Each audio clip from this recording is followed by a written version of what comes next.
नमस्कार दोस्तों, welcome to world affairs. मैं हूं प्रशांत धवन और इस वीडियो में हम बात करने वाले हैं तिब्बतोलॉजी के बारे में। भारतीय सेना आज के समय यह सोच रही है कि क्यों ना तिब्बतोलॉजी को हम यूज़ करें in the future against China.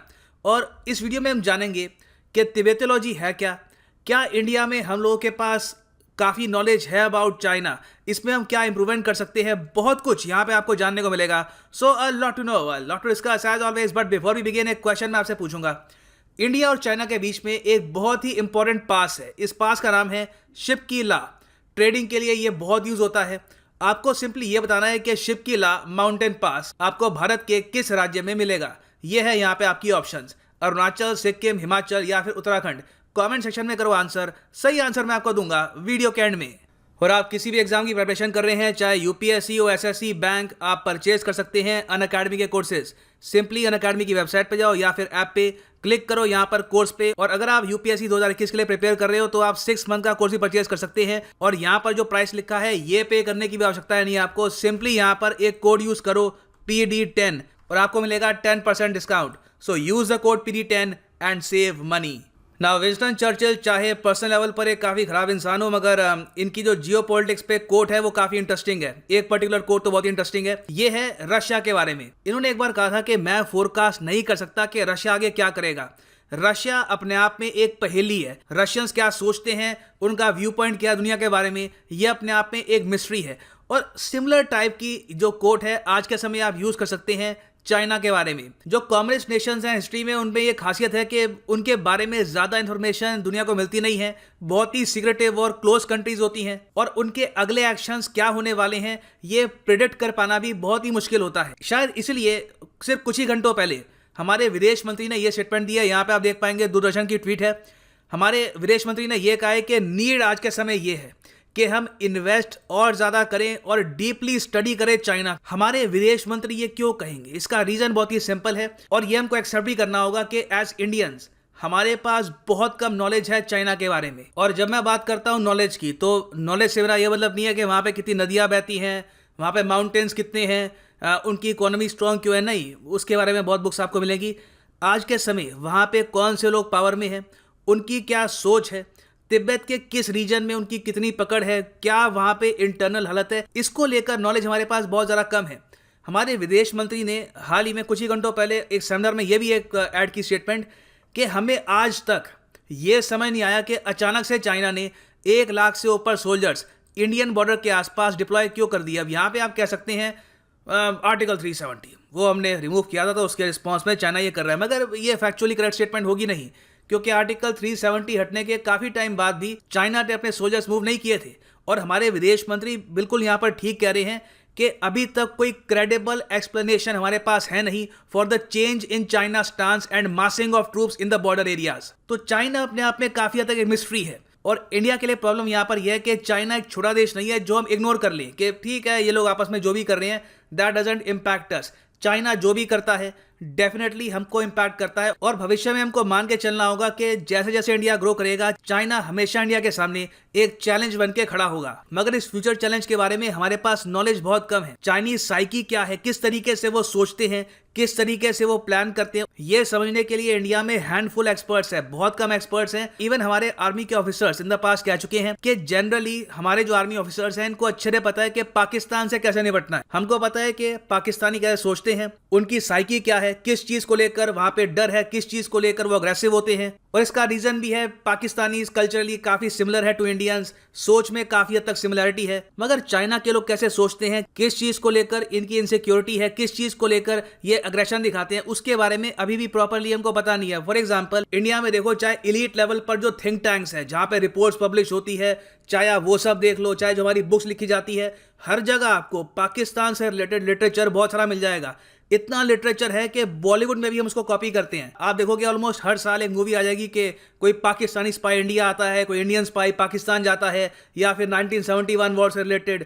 और इवन आप पाकिस्तान की साइड में देख लो तो उनके यहाँ बहुत ज़्यादा इंटरेस्ट है इंडिया की वीकनेसेस, इंडिया की स्ट्रेंथ पर। खालिस्तान के इशू को लेकर पाकिस्तान में बहुत इंटरेस्ट है, इंडिया में जो स्टेट के इलेक्शन होते हैं, यूपी के इलेक्शन, बिहार के इलेक्शन, मध्य प्रदेश के इलेक्शन, वो तक प्रॉपरली फॉलो किए जाते हैं पाकिस्तान में। वो फॉलो करते हैं कि यहाँ पे कौन सी पार्टी जीत रही है, जो पाकिस्तान के अगेंस्ट है वो पार्टी जीत रही है, या फिर जो पार्टी जीत रही है उसका स्टांस क्या है। तो इस टाइप की नॉलेज, इस टाइप की अंडरस्टैंडिंग चाइना को लेकर हमारी बिल्कुल भी नहीं है। और ये इशू ऐसा नहीं है कि पहली बार अब 2021 में रेज किया जा रहा है आफ्टर गलवान वैली इंसिडेंट। इससे पहले भी आप अगर देखो तो बहुत से आर्टिकल्स पब्लिश हुए हैं जहां पे ये बताया गया है कि चाइना से डील करने के लिए, चाइना से निपटने के लिए चाइना को समझना काफ़ी इंपॉर्टेंट है। ये बाय द वे एक बहुत ही अच्छा आर्टिकल है फ्रॉम द हिंदुस्तान टाइम्स। और इस आर्टिकल में ये भी आर्ग्यू किया गया कि चाइना को समझने के लिए सिर्फ मैंड्रिन सीखने वाले लोग नहीं चाहिए, आपको वो लोग चाहिए जो समझते हैं कि चाइना में इंटरनली क्या हो रहा है, जो चाइना में अजीब से पावर डायनामिक्स हैं, एक वन पार्टी सिस्टम है, वहां पर बिना किसी केओस, बिना किसी डिस्टर्बेंस के वो एक लीडर को चुन लेते हैं इंटरनल वोटिंग करके। फिर जो चाइनीज कम्युनिस्ट पार्टी के बहुत सारे लीडर्स हैं वो काफी बार आर्मी के साथ भी काम करते हैं। जी हाँ, ये चाइना में यूनिक सिस्टम है जहां पर आर्मी और जो इनके लीडर्स हैं ये मिलकर आपस में रिपोर्ट करते हैं टू द हाई कमांड। ये सिस्टम कैसे काम करता है, इसमें कौन से लोग हैं जो इंडिया के अगेंस्ट हैं, कौन से लोग चाहते हैं कि बॉर्डर पे पीस होना चाहिए, ये सब नॉलेज हमको एक्यूमुलेट करनी होगी अगर लॉन्ग टर्म में हमें चाइना से निपटना है। और इसके लिए आप देखोगे इन द फ्यूचर भारत सरकार बहुत सारे इंस्टीट्यूट्स ओपन करेगी। हो सकता है कि अमेरिका से कई जो उनके थिंकर्स हैं, कई जो उनके एकेडमिशियंस हैं, ये इंडिया में आए लेक्चर देने के लिए। यूएस ने बहुत रिसर्च करी है ऑन चाइना, मगर फिर भी यूएस भी प्रॉपरली चाइना को समझ नहीं पाया। बहुत ही क्लोज कंट्री है, कोई सोशल मीडिया की इंटरेक्शन नहीं होती। तो इन द फ्यूचर आप देखेंगे कि भारत सरकार इस इशू पर काफी फोकस करने वाली है। और इंडियन आर्मी ऑलरेडी एक कॉन्सेप्ट पे काम कर रही है, ये है तिब्बतोलॉजी। तिब्बतोलॉजी का मतलब क्या है? तिब्बतोलॉजी एक तरीके से आप कह सकते हैं स्टडी है चाइना के उस रीजन की जिसकी बॉर्डर है विद इंडिया। हमें कभी भी ये नहीं भूलना चाहिए कि हमारी बॉर्डर एक्चुअली चाइना के साथ नहीं है। चाइना भी आप अगर सोच कर देखें तो दो टाइप के हैं।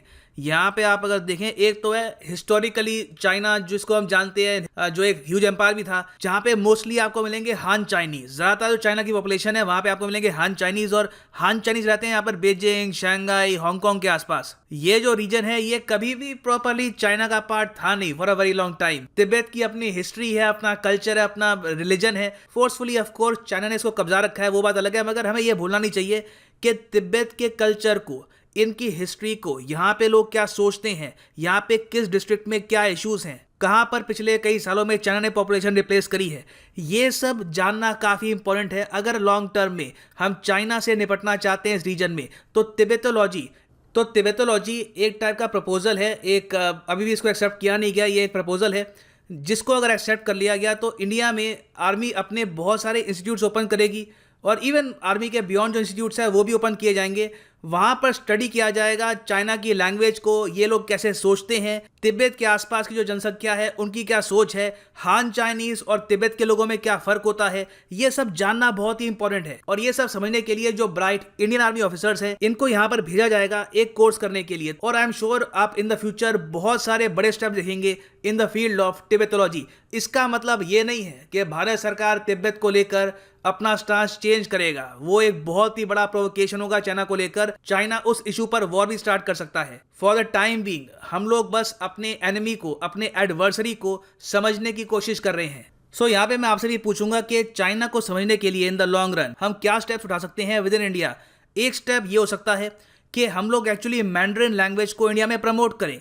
अभी हाल ही में क्या हुआ है कि भारत सरकार ने कहा है कि मैंड्रिन सीखने की आवश्यकता नहीं है, इसको हम इतना प्रमोट करेंगे नहीं, जो एक अच्छा निर्णय है नहीं। जितना हम उनकी लैंग्वेज को सीखेंगे उतना इन द फ्यूचर हम उनको समझ पाएंगे, क्योंकि चाइना बहुत ही जल्द कहीं जाने वाला है नहीं। It is a reality, we have to accept it. तो शेयर करिएगा आपके थॉट्स इसके बारे में। और अगर हम बात करें उस क्वेश्चन के बारे में जो मैंने आपसे पूछा था कि शिपकी ला पास, ये जो एक माउंटेन पास है, ये इंडिया चाइना के बीच में आपको मिलेगा, इंडिया की किस स्टेट में? तो यहाँ पर सही आंसर है हिमाचल प्रदेश। हिमाचल प्रदेश यहाँ पे आप देख पाओगे, ये यहाँ पे है हिमाचल प्रदेश, और यहाँ पे है शिपकी ला पास। ये एक बहुत ही इंपॉर्टेंट पास है जिसके थ्रू ट्रेडिंग, बिजनेस होता है बिटवीन इंडिया एंड चाइना। तो ये है अंत इस वीडियो का। उम्मीद करता हूँ काफी कुछ आपको जानने को मिला होगा। Thank you for listening and as always God bless you all.